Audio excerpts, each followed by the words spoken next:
Jim, Dan and Michael here from Team Clarke, and today we're going to talk about Terminator Genisys, which we saw last night, and give you a little bit of a review, like go over some of our thoughts. I mean, I think I speak for all of us when I say that we're huge Terminator geeks, have been since we were really little kids. We grew up with the films. Know all the timelines off by heart, so we'll be able to see straight through any plot holes. Yeah. Well, we should say, just in case you haven't read it in the title already, this is a very spoiler-heavy Yes. review. So Yes. if you don't want to be spoiled, go away now. Yes, Yeah. No. Totally ruined the film, and probably some of the old ones as well. Yeah. So if you've not seen any of the Terminator films, leave and then watch them and then come back.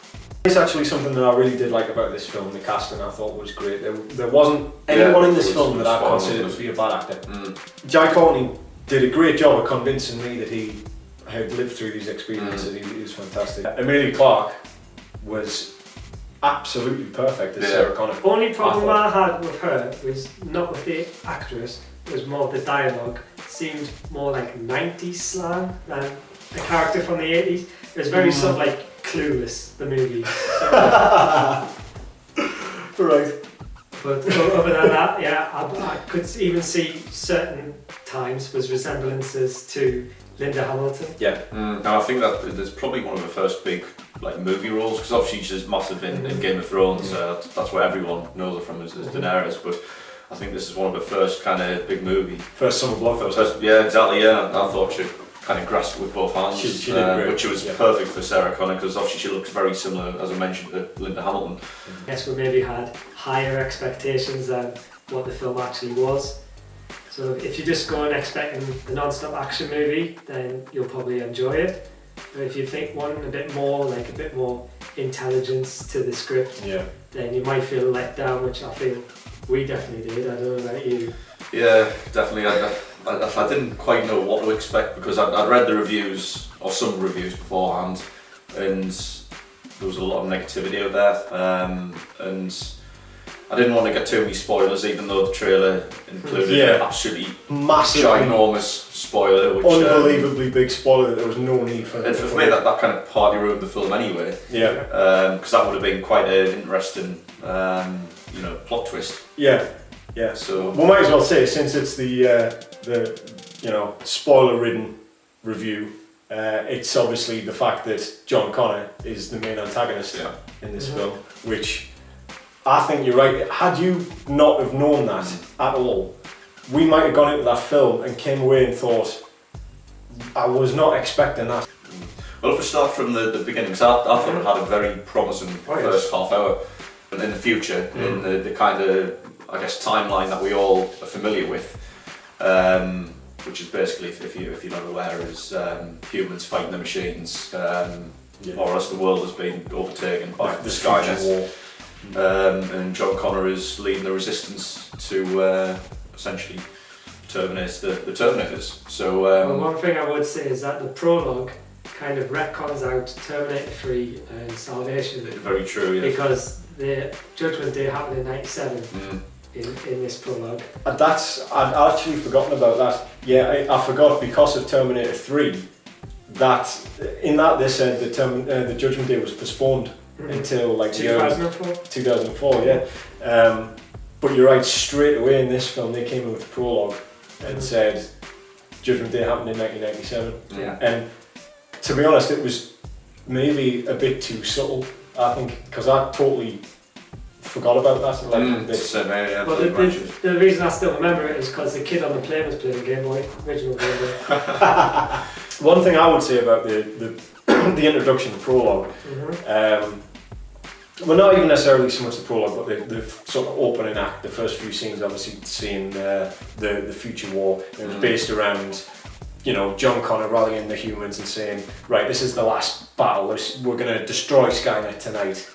And then he and Kyle Reese walk away, they're kind of on their own. And he confides in Reese, actually, we've got a different mission. We've got to go and find this secret weapon, which, as it turns out, is the time machine. Otherwise, everything that they're doing, attacking, head Skynet, main Skynet, is going to be for nothing. And that seemed for me, because I was really early on in the film, And that scene for me put me off on a bit of a bad footing already because of the dialogue, like the script writing from that point. It seemed so forced because the first thing you do, you have these two guys together and it's like, you know, two veterans on a battlefield and they get a moment to talk to each other. What are they going to talk about?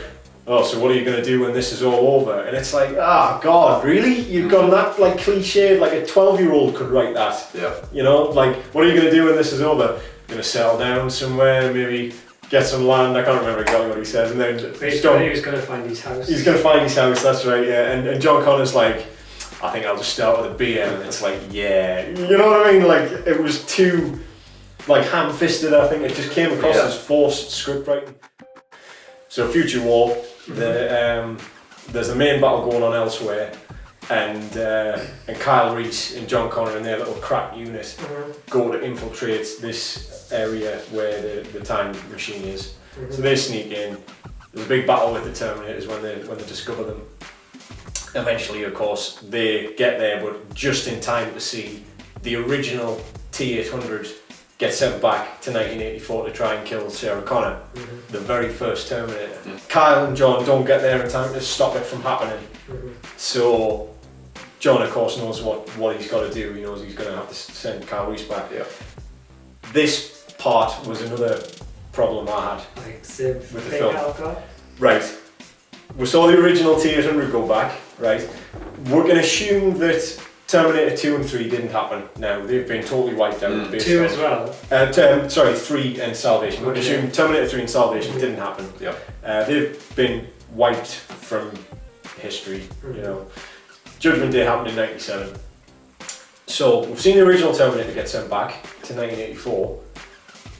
We didn't see them send the original T-1000 back to try and kill John Connor when he was a kid. And we didn't see the human resistance send back the second T-800, the good Arnold Schwarzenegger in Terminator 2, to protect John Connor as a kid. So it's like, when did that happen? You know, from what we understand, they only had one time machine. The humans used it after to send Kyle Reese through, and then it got destroyed. Throughout the whole movie, I was wondering whether T2 was part of the canon or not. Yeah. And I've kind of assumed that it wasn't, because T2's meant to assume that they postponed Judgment Day for the T3 movie. Is it though? Because at the end of Terminator 2, you know, they've blown up Cyberdyne, and then it's like, have we changed anything? Who knows? We'll see. I suppose you could. So it could have still happened. Well, one thing that really bugged me about the Future War is presumably this other team that's off defeating Skynet does whatever they do, and all the machines just switch off. Yeah. Like, what happened there? They're not powered by Skynet. Yeah. Because if that was true, when they go back in time, they would just collapse. Because Skynet's not active yet. Yeah, that's a really good point, actually. That's a very, very good point. It's like, maybe I can understand the sort of protocols of being Bluetoothed from a little Wi-Fi dongle or something, that just got switched off and that knocked them all offline. Anyway, so Kyle Reese is sent back to 1984 with a mission to protect Sarah Connor, and it's basically, from that point on, it's Terminator 1, right? But not without Doctor Who wanting to assimilate John Connor. Which you do say kind of just a second of Flash. And I completely forgot Matt Smith was supposed to be in this movie. Like, I saw him in the promotional posters when they first announced it and announced the title. And then I forgot he was in it, and then he hardly was in it at all. Yeah. He was basically, as Kyle's going back, he kind of grabbed a hold of John and he mentioned something about you can't defeat Skynet or something ridiculous like that, and like, he said, I've come a long way for this or something. Yeah, I can't remember the exact one, but it was just generic threat, you know, and Kyle Reese is obviously like panicking because he's going to see John get killed or so he thinks, and then apparently gone. Because this happened, that's what's caused this rupture between the first movie we've seen and Terminator Genisys. Yeah. So, yes, so Kyle Reese goes back. The first Terminator has obviously already been sent back, and he appears, and it's the scene when he appears in the first Terminator film. But with less arse. Less Arnieos. I didn't really notice that. They cropped it out. I'll take your word for it. Yeah, we'll look at rewatching that scene again. Anyway, so Arnie shows up and he goes to hassle the street thugs to get the clothes, as he does. Didn't get Bill Paxton back, which was a bit of a shame. I was hoping he might have been back as the punk. He would have looked a bit embarrassing. What at 55, whatever he is now, dressed in a punk clothing, mohawk and all. They could have done it. Look, the CG that they had on Arnie actually very for the true. T800, it looked pretty good, except it still got that sort of glassy look at something never got right in CG humans. Eyes look glassy. But anyway, it was about as good as they could have done with that. I thought it was really good. I mean, I guess knowing that it was CG, maybe kind of in the back of your mind makes you realise that this doesn't quite look real. But for me, I thought that was spot on. That was probably the big selling point of the movie was old Arnie versus the original Arnie. Yeah, which is obviously what happens next. As he's hassling the street thugs, you hear an ominous voice behind, and it's Arnold Schwarzenegger, another Terminator. And you're thinking, where's this guy come from? What's going on? So he starts a fight with the original T800. And then the original T800 is taken out by a mysterious sniper, who it turns out is Sarah Connor, who's not a pathetic, wimpy waitress at all. She's already this badass fighting machine, and she's working in leagues with this older Terminator. So then they take out the original T800. All fine with that, absolutely fine with that scene. I thought they did that. It was a little too quick. So I think if you go back to the first one of what a absolute destroying machine the first Terminator was. They just get a gun, pacing through the hearts essentially his battery even. He was winning that fight, to be honest, until Sarah Connor sniped him. So then they take the carcass of the original T800. They go to hunt down Kyle Reese, who's obviously also been sent back. Kyle Reese, in the meantime, has encountered a T1000. So the T1000 turns up, a new T1000. Out of nowhere, again, we don't know who sent this, we don't know who sent the older Arnold Schwarzenegger model, but they're there. Kyle Reese is obviously hiding from a T1000. He doesn't know what a T1000 is, he's never seen one before. Because it's like a brand new model as far as he's concerned. And while Kyle Reese is trying to escape from him, he ends up encountering these two cops. One of whom gets dispatched straight away, presumably to show how much of a threat the T1000 is. Like we didn't know. He certainly wasn't as good as the Robert Patrick T1000, put it that way. But he did wipe out one cop very quickly. Yeah. And then there was this other guy, this O'Neill kid. Was he called O'Neill? I can't remember. It was something like that, Irish, wasn't it? So. O'Brien, O'Neill, something like that. Anyway. What I would say is those scenes in the close-up I thought blended very well with the original. Yeah, stylistically it looked good. I liked how they did that. It matched up nicely, yeah. So then there's this other cop who is kind of like Kyle Reese saves him, and so enters a totally pointless character in the film. Anyway, let's skip forward a bit. So Sarah Connor comes and rescues him. Sarah Connor. She says the T800. Yeah, the T800 with Sarah Connor, by the way, we should refer to as Pops. Yeah, that's how he was referred to. That's how she refers to him. So to differentiate him between the one protecting Sarah Connor and the one trying to kill her. Which I still couldn't get comfortable with, by the way. It just kind of made him such it's too kind of jokey, weak. Isn't it? Yeah, it weakens him so much. I agree. Kyle Reese has to come to terms with the fact that Sarah Connor, like everything's changed and it's not what it's supposed to be. Sarah Connor's being protected by a Terminator, which his entire life he's feared and loathed. And I thought he did a great job of actually portraying that, because I thought it was going to be the sort of thing like where it would be like, you're working with the Terminator, it's alright, he's a good guy, like, oh okay, you know, and like and it would just be as simple as that, which I didn't want them to do, because obviously if you'd grown up fighting these things, you would hate them and detest them and fear them, you know. So I think they did well in making it so that he really did distrust him. Like I bought it, I thought, this guy, he really doesn't trust this machine. But anyway, he ends up sort of forming an uneasy alliance with him. They have to kill the T1000 that's after them, so they lead them to, I guess it's some sort of factory. I just call it the acid house. Yeah, and whilst they're fighting there, something happened in this film at this point that I really did actually like, and I thought that's great. Obviously, as I mentioned, they were dragging the carcass of the original T-800 with a big hole shot out of its head and then taking its CPU, so it was totally inactive. As the T-1000 walks past it, he drops a little bit of himself into the cavity in the T-800's head where the CPU goes, and he used a piece of himself, you're meant to assume, to form a replacement CPU in the T-800's head, and it brought him back online. You can't form complex machinery, so I don't think he did that. Is it complex machinery though? Because I mean, it's a piece of silicon. Well, there's no it's moving just parts. a conductive. Yeah, exactly. It's a circuit board. You could argue. I think that's pretty good. I'm going to let that. I think it's acceptable. Yeah. So now they're fighting two, and obviously they end up getting split up. Reese has a fight with the T-800 that was very, very similar to the fight he has at the end of the first Terminator film, which I thought was a nice touch. I liked it, but it got a bit much in the end. Like the amount of hat tips they gave to the older films.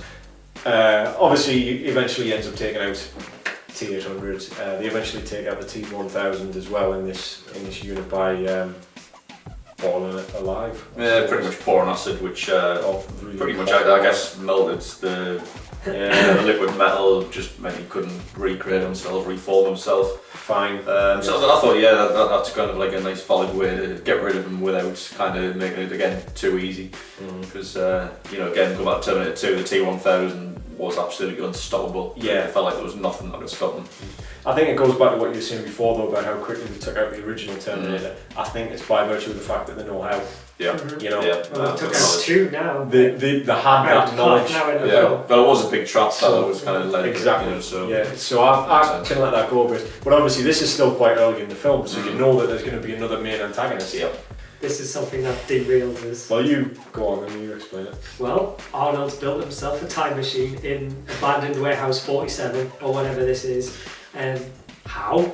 How does he know how to do this? I was presuming he had the files in terms of like someone's put that into his memory chip or something. Why would they put that files in that robot when they know they can be reprogrammed by the resistance? You'd hope that's what gets explained in the next film, because I'm presuming that's what they'll do, how he got sent back and how the T-1000 got sent back. And he can build it entirely apart from the one chip, which is and we're in 1984 still as well. But, there's no kind of modern day technology, but he can build a time machine. You just need a few magnets and that was LED lights, I think, and that's all you need.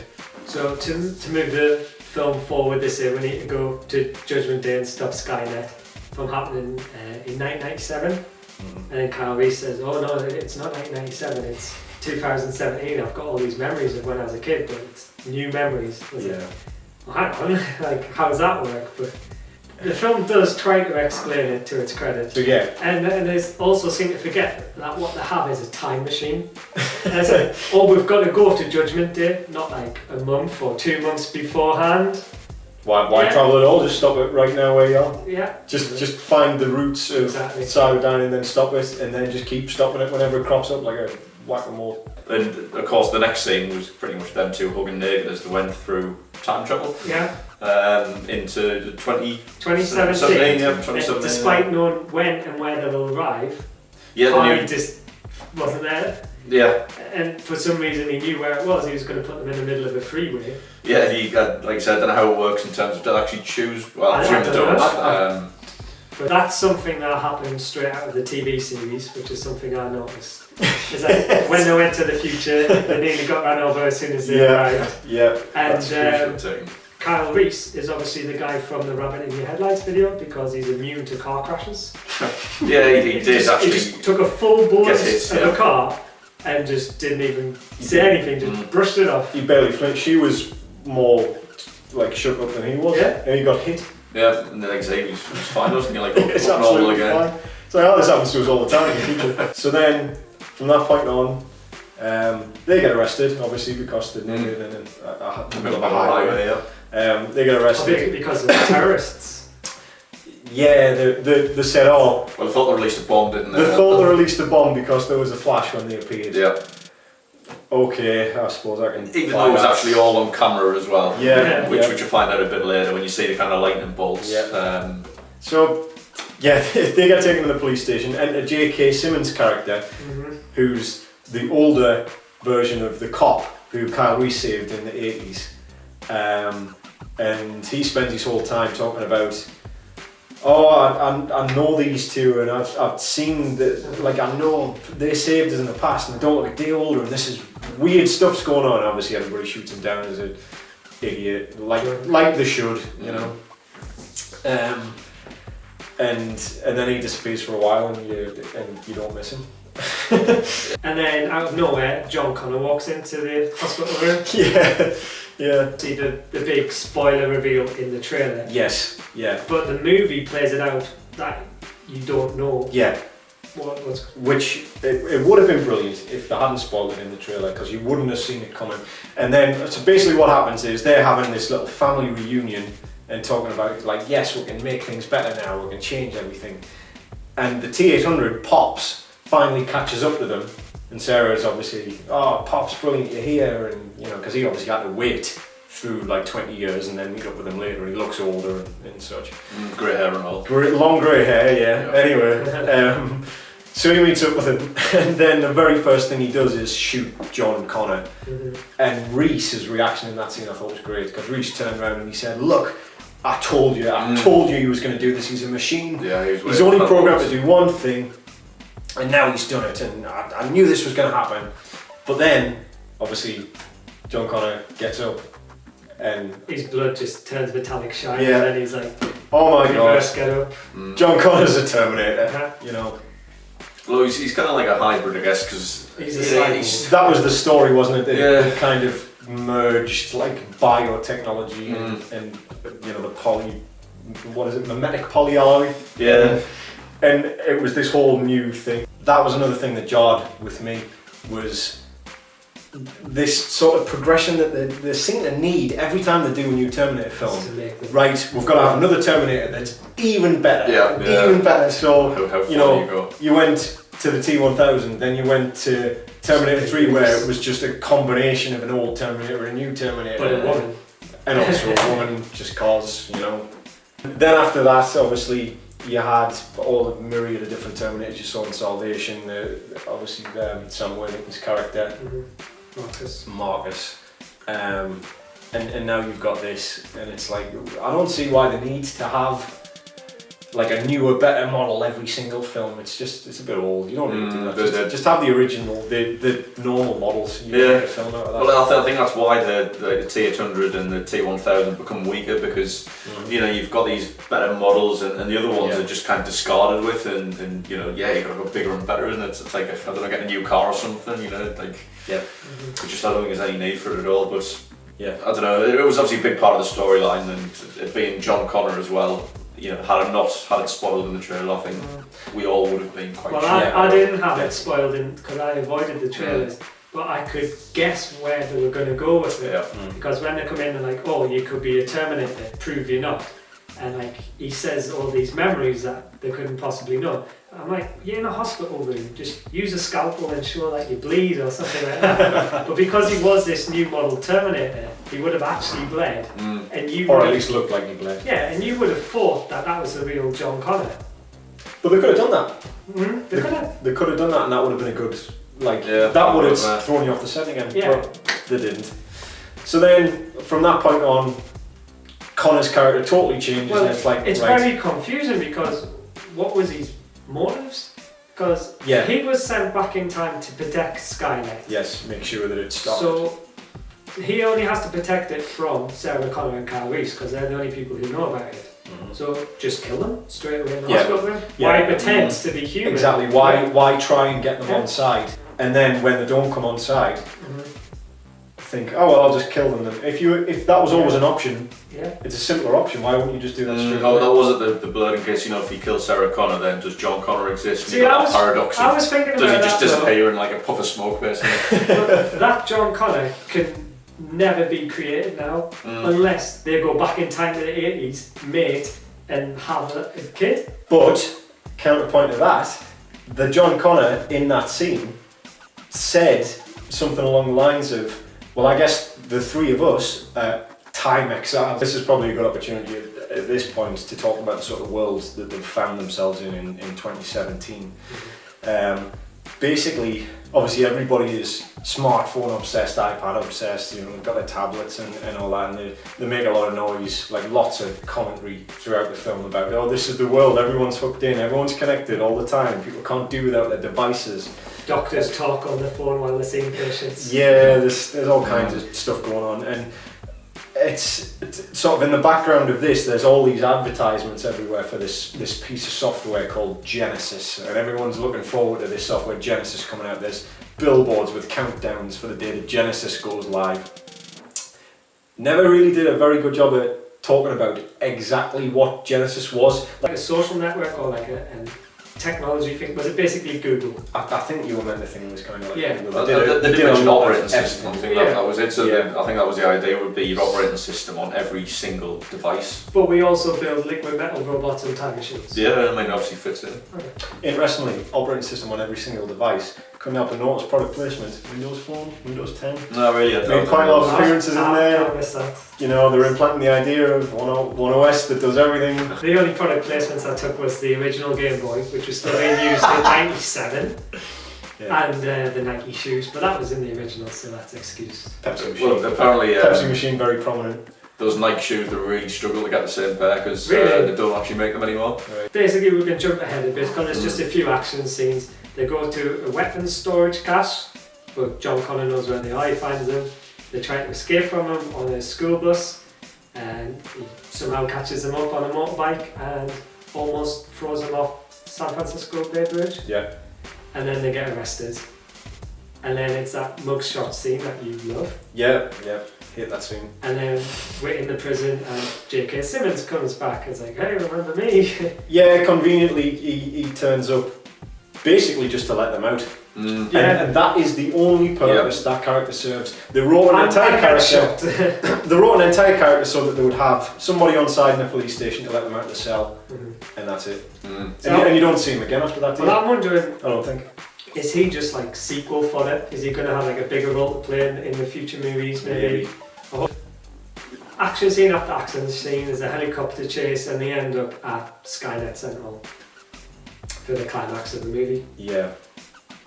Yeah, which I guess that's the whole point of Sarah and Reese, that, and the Terminator as well, Pops, they want to get to Genisys Skynet to blow up the whole compound. They're trying to blow stop out of it. existence, They're basically. trying to stop Genisys before it launches, because as soon as it launches it becomes Skynet, and then Judgment Day happens. Again though, why did they decide to go back in time to just a couple of days before it was to launch? Yeah, quite a Could couple have gone months. months, you know. But Or this Pops, as you call him, said he was working construction. Why didn't he just destroy it? why? Yeah. Industrial He sabotage. helped Yeah, build the building. yeah. He But, could have brought that building down if he wanted to. And With Genisys, just to mention as well, is obviously there's a big countdown, and this is on for 7-6 days, something like that. So it's quite close to the time. When they get into the building, the clock pretty much jumps down to 5 minutes. Now, why couldn't it just go down to 0? Was it getting compiled or something? Or They said it was getting built? evolving. Is it evolving, right? So Maybe. they needed 5 minutes to Yep. evolve. Maybe.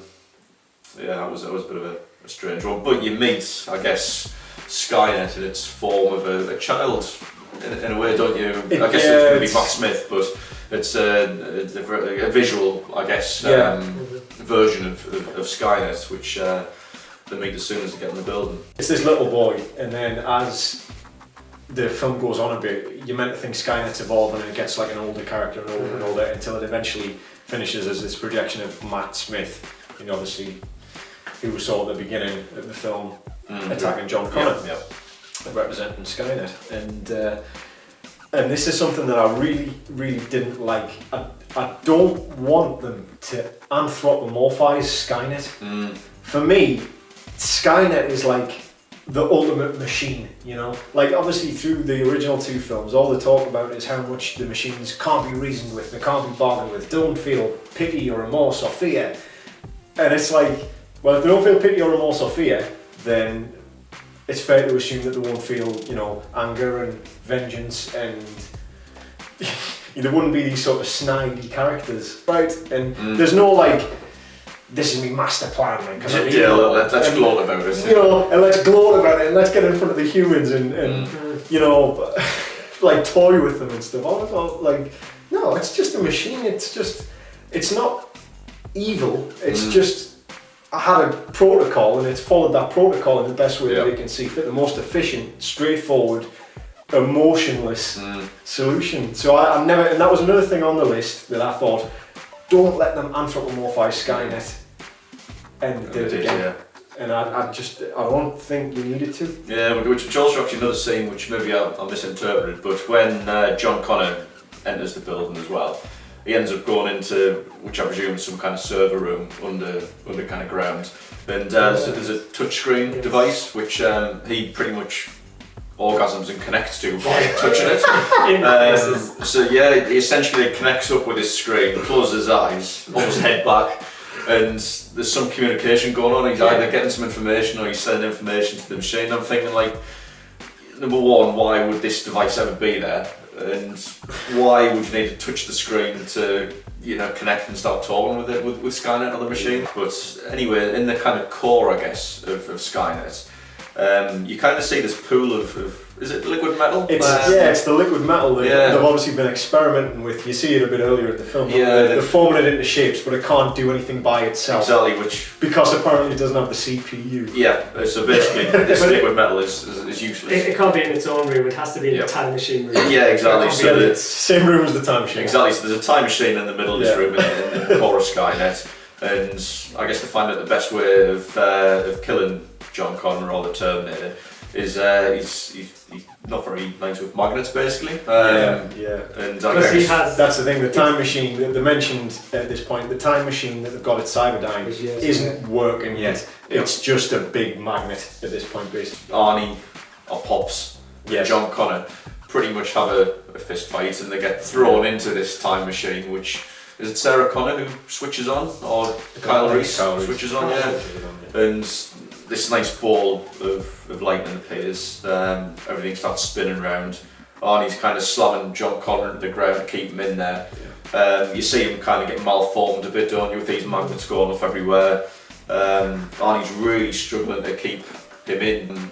He pretty much tells Sarah and Kyle Reese to get to this bunker, The chocolate. which that would have been good. Another quote we could have got in the film. But conveniently, there's a bunker in the building, which Arnie or Pops, being part of the construction conveniently again, he's allowed Sarah Connor to get in using a voice and handprint as well.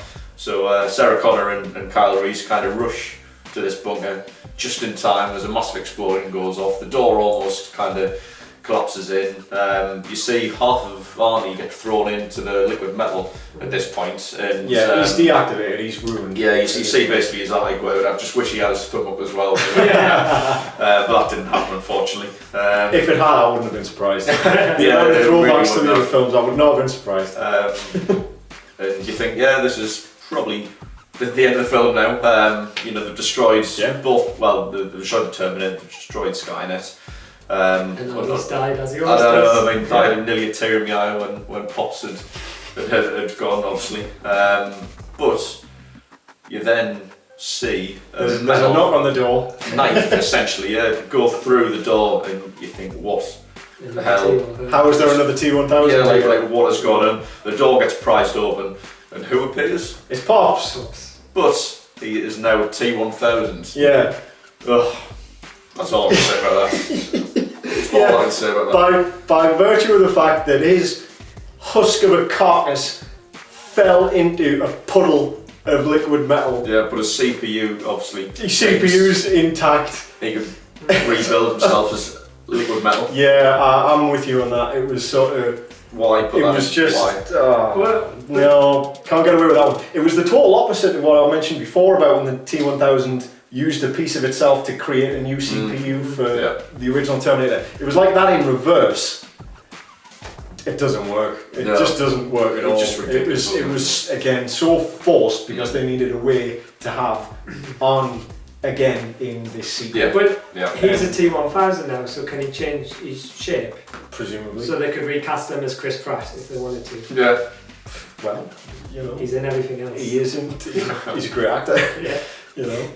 So yeah, that's basically our ridiculously over the top, far too complicated analysis. Very, very critical. Yeah. Extremely critical, real nerds analysis of the whole film. As a film, like in general, just as a piece of entertainment, did you enjoy yourself? I thought it was okay. Yeah, I thought as an action flick and taken on face value, I think it's certainly entertained, but I think as part of the Terminator series, it's disappointed. For me, it wasn't a bad movie, but it wasn't a great movie, so it's right in the middle, sort of. So it is for me, it was a 6 out of 10 basically. Yeah, that's where I kind of summed it. I know you were slightly low. I'd probably give it a 5. To be fair, it did basically fulfill my expectations. I wasn't expecting it to be any really that much better than the last 2 films. It was better than the last 2 films.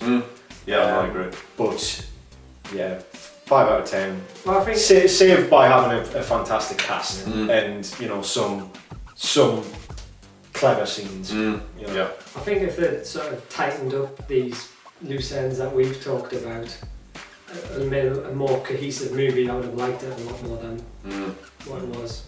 Yeah. So that's our analysis, but obviously please tell us what you think in the comments below. Like, subscribe. And if you want us to do an extended analysis, that's 2 hours long,